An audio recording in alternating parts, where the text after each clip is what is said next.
Γεια σας παιδιά, λοιπόν, σήμερα θα παίξω με έναν φίλο μου, το Βασίλη, FC Mobile.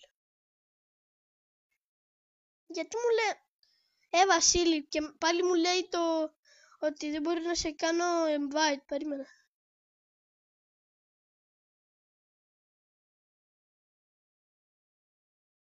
Ναι, εγώ έχω βγει, με έβγαλε εμένα. Θα μπει μία, μπες μία. Εδώ είναι η ομάδα μου, 99 Overact.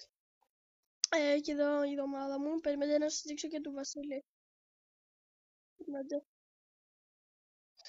Βασικά θα τη δείτε όταν μπούμε, παίξουμε, περιμένετε. Βασίλη, μπορείς να βγεις μία από το μάτς.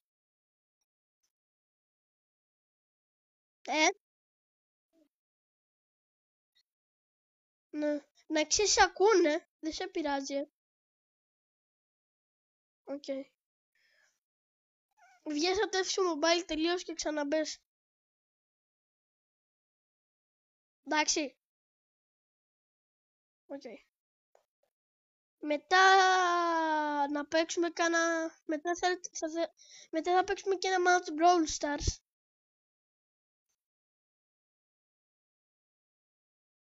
Match, ξέρω εγώ, 1, 2, 3. Όσα είναι.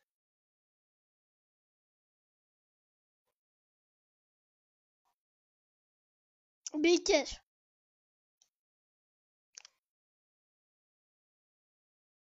Οκ. Κάτσε να σας δείξω. Αυτή είναι η ομάδα του. Εντάξει, 100. Έχει και καλύτερη.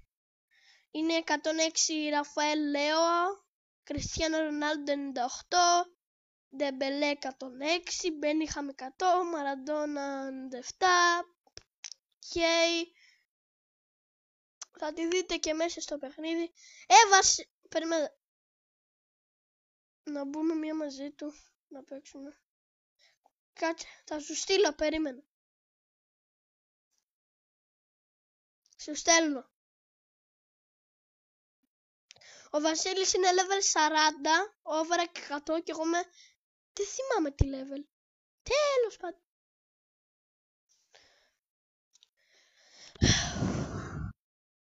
Όσοι θέλετε να με κάνετε φίλο, με λένε pork. Το αγγλικά P-O-O-R-U-K. Στα αγγλικά. Καλά, αφήστε το τώρα. Εγώ δεν ξέρω ότι υπάρχει η ΑΕΚ ομάδα, αλλά